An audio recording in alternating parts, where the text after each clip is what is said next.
नमस्कार दोस्तों। मैं आ गई हूँ आपके लिए एक नई कहानी लेके।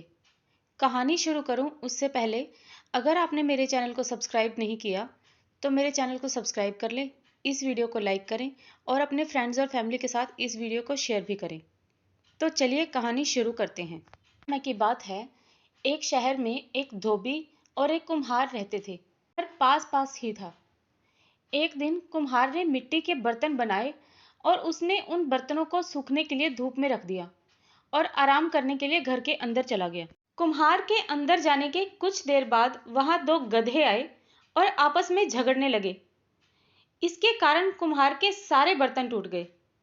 वो लाठी लेकर बाहर आया और उसने अपनी लाठी को जोर से घुमाया और एक गधे पर जोर से दे मारा। गधा ढेंचू ढेंचू का शोर मचाता हुआ बाहर की ओर भाग पड़ा। इस पर कुम्हार का पड़ोसी दौड़कर आया और बोला, अरे अरे, ये क्या करते हो? हाँ मेरा है, तुम उसे मार क्यों रहे हो? कुम्हार ने नाराज होकर कहा, तो क्या हुआ? इसने मेरे सारे बर्तन चकनाचूर कर दिए। धोबी बोला, तुम मेरे गधे को पीटते क्यों हो? अगर तुम्हारे बर्तन टूट गए हैं तो तुम उसके पैसे ले लो। कुम्हार ने सोचा, इस धोबी ने सबके सामने मेरी इज्जत उतार दी। मैं इस बच्चों को ऐसा मजा चखाऊंगा कि ये भी याद रखेगा।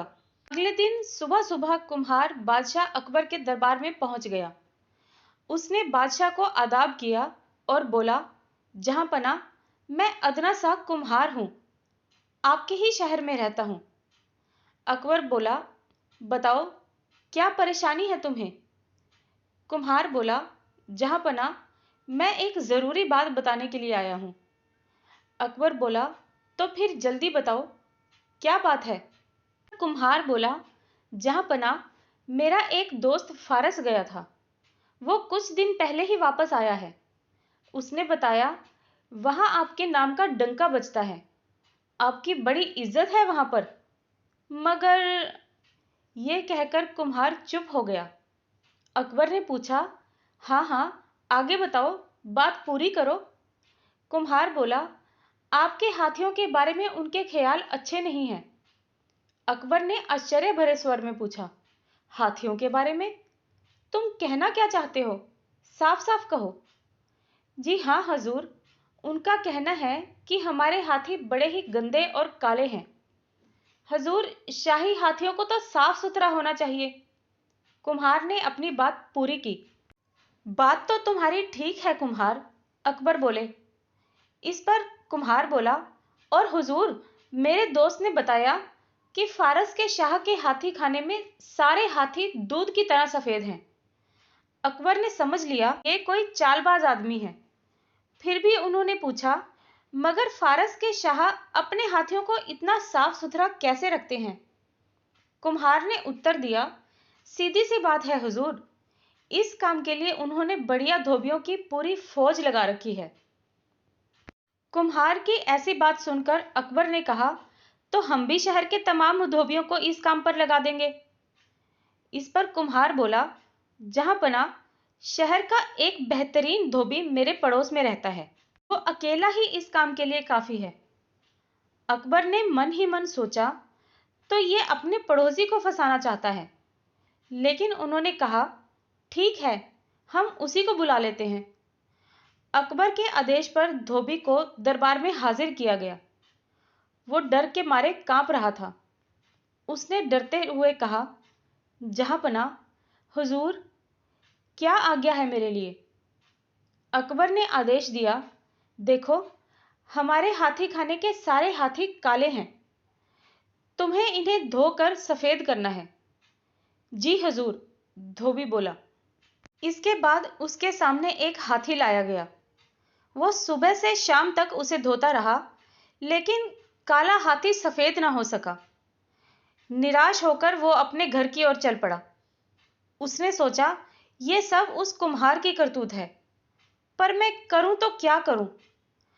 तभी उसके सामने से बीरबल आते हुए दिखाई दिए। वो हाथ जोड़कर खड़ा हो गया। बीरबल ने पूछा, क्या हुआ भाई, इस तरह से मुंह लटकाए हुए क्यों खड़े हो? कुम्हार ने सारी घटना उदास होकर बीरबल को बताई। बीरबल ने उसकी सारी परेशानी सुनी और उसके कान में कुछ कहा। दूसरे दिन धोबी हाथी खाने में पहुंच गया। कुछ देर बाद अकबर भी वहां पहुंच गए। उन्होंने हाथी को देखा और धोबी से बोला, ये हाथी तो वैसे का वैसा ही है, जरा भी सफेद नहीं हुआ। तुम कल पूरा दिन क्या करते रहे? धोबी ने गिड़गिड़ाते हुए कहा, परवरदिगार जहांपनाह, बात यह है। हाँ हाँ, बात बताओ, क्या बात है? अकबर ने पूछा। हुजूर, अगर कोई बड़ा सा बर्तन हो जिसमें यह हाथी खड़ा हो सके तो मेरा काम आसान हो जाएगा, धोबी ने बताया। धोबी की बात सुनकर अकबर ने तुरंत आदेश दिया कि हाथी के खड़े होने के लिए बड़ा सा बर्तन बनवाया जाए। बर्तन बनाने का काम उसी कुम्हार को सौंपा गया। एक हफ्ते बाद कुम्हार बर्तन लेकर हाजिर हुआ। वो मन ही मन सोच रहा था, धोबी का बच्चा समझता होगा कि मैं फंस जाऊंगा। अब देखता हूं धोबी कैसे बचेगा। अकबर ने बर्तन को देखा और आदेश दिया कि हाथी को बर्तन में खड़ा किया जाए। लेकिन जैसे ही हाथी को बर्तन में खड़ा किया गया, बर्तन चूर चूर हो गया। अकबर ने नाराज होकर कहा, क्यों रे, ये कैसा बर्तन बनाया है? ये तो एक बार में ही टूट गया। जल्दी से जा और दूसरा बर्तन बनाकर ला। डर के मारे कुम्हार वापस गया और एक और बर्तन बनाकर लाया। लेकिन जैसे ही हाथी को बर्तन में खड़ा किया गया, वो बर्तन भी टूट गया। कुम्हार बर्तन बना बनाकर लाता रहा और बार बार वो बर्तन टूटता रहा। आखिर वो बादशाह के पैरों में गिर पड़ा और बोला, हुजूर, मुझे माफ कर दे, मैंने बहुत बड़ी गलती की है। इस पर अकबर ने धोबी से कहा, धोबी, मैं जानता था कि यह तुम्हें फंसाना चाहता है, पर तुमने इसकी चाल का मुंह तोड़ जवाब दिया। हम तुम्हें इनाम देंगे।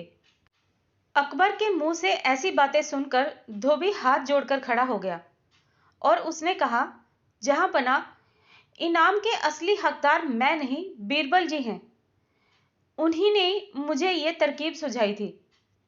बादशाह अकबर ने बीरबल की ओर देखा और बीरबल धीमे धीमे मुस्कुरा रहे थे। अकबर बोले, बीरबल, तुम हमारे दरबार के अनमोल रत्न हो। तुम गरीबों के रक्षक भी हो। तुमने इस कुम्हार की बहुत मदद की है, इसलिए हम तुम्हें इनाम देंगे। ये सुनकर बीरबल ने अकबर का धन्यवाद किया। दोस्तों, आपको ये कहानी कैसी लगी मुझे कमेंट बॉक्स में ज़रूर बताएं और मेरे चैनल को सब्सक्राइब करना ना भूलें। धन्यवाद।